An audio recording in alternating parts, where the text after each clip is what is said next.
જાફરાબાદ તાલુકામાં આવેલી UltraTech cement company દ્વારા બેફામ પ્રદૂષણ, ખેડૂતો પર દાદાગીરીની મોટા પાયે ગેરકાયદેસર માઇનિંગના આક્ષેપો સાથે બાબરકોટ ગામના સરપંચે કલેક્ટરને લેખિત રજૂઆત કરી છે. રજૂઆત મુજબ અલ્ટ્રાટેક સિમેન્ટના 2 યુનિટ દ્વારા સરકારી પડતર જમીનો, ગૌચરની જમીનો અને જાહેર રસ્તાઓનું પણ ખનન કરી મોટું નુકસાન પહોંચાડવામાં આવી રહ્યું છે. ગેરકાયદેસર માઇનિંગને કારણે પશુઓને ચરવા જવાની અને માછીમારોને અવરજવરની સમસ્યાઓનો સામનો કરવો પડી રહ્યો છે. મામલાની ગંભીરતાને જોતા બાબરકોટ સરપંચે આ બંને કંપનીઓ સામે ગુજરાત લેન્ડ ગ્રેબિંગ એક્ટ હેઠળ તાત્કાલિક ગુનો દાખલ કરવા માટે અમરેલીના કલેક્ટર સમક્ષ માંગણી કરી છે.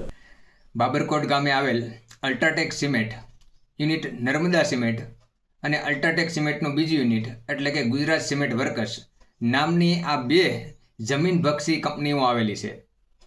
આ બંને કંપનીઓનું માઇનિંગ લીઝ અમારા બાબરકોટ ગામે આવેલ છે. આ બંને કંપનીઓ દ્વારા ઘણા સમયથી અમારા ગામના ખેડૂતો ઉપર લેડ ગ્રેબિંગના કેસો કરી અમારા ગામના ખેડૂતોને હેરાન પરેશાન કરવામાં આવે છે. ત્યારે આ કંપની દ્વારા અમારા ગામે આવેલ સરકારી પડતર જમીન સર્વે નંબર 366 પૈકીના સર્વે નંબરો ઉપર ખનન કરવામાં આવી રહ્યું છે. આ બંને કંપનીઓ દ્વારા અમારા ગામના ગૌચર જમીન સર્વે નંબર 214 અને 198 પૈકી એકમાં જાહેર રસ્તાઓ કરી માઇનિંગ કરી નુકસાન પહોંચાડવામાં આવી રહ્યું છે. ત્યારે ગૌચર નંબરો 251, 252, 253, 254 અને 278 સર્વે નંબરમાં પણ આ બંને કંપની દ્વારા નુકસાન પહોંચાડવામાં આવી રહ્યું છે. ત્યારે આ બંને કંપનીઓનો અત્યાચાર છે એ દિન પ્રતિદિન ખૂબ વધી રહ્યો છે. તેમજ બાબરકોટ ગામથી મિત્યારા ગામે જતા જાહેર માર્ગમાં ખનન કરવામાં આવેલ છે. તેમજ બાબરકોટ ગામથી વાંદ ગામે જતા રસ્તામાં આ નર્મદા સિમેન્ટ કંપની દ્વારા જાહેર રસ્તાનું ખનન કરવામાં આવેલ છે. જાહેર રસ્તાનું ખનન થતાં અમારા ગામના ખેડૂતોને ખેતરે જવામાં ખૂબ મોટી સમસ્યા ઊભી થઈ રહી છે. તેમજ ગૌચરમાં માલઢોરને લઈ જવા માટે પણ ખૂબ મોટી સમસ્યા ઊભી થઈ રહી છે.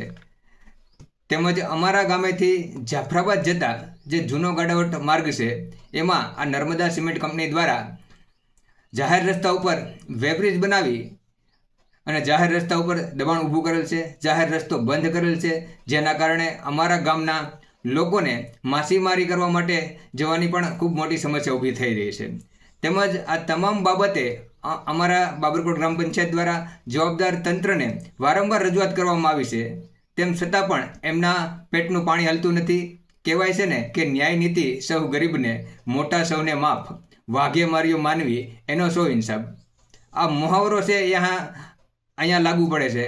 આ તંત્રને અમારા ગામના ખેડૂતો ઉપર લેન્ડ ગ્રેબિંગના કેસો કરવામાં આવે છે, પરંતુ આ જમીન બક્ષી કંપનીઓ સામે લેન્ડ ગ્રેબિંગના કેસો દાખલ કરવામાં આવતા નથી. ત્યારે ઉપરોક્ત બંધારણીય કલમો અને તેનું અસ્તિત્વ જોખમાં છે, તો અમારા બહોરા જન સમુદાય દ્વારા આ કંપનીઓ સામે કાયદેકીય કાર્યવાહી કરવાની ફરજ પડશે. ત્યારે આજરોજ બાબરકોટ ગ્રામ પંચાયત દ્વારા ગુજરાત જમીન પસાવી પાડવા અધિનિયમ 2020 અંતર્ગત આ બંને કંપનીઓ સામે લેડ ગ્રેબિંગનો ગુનો દાખલ કરવામાં આવે એવી માનનીય કલેક્ટર સાહેબને રજૂઆત કરવામાં આવી છે.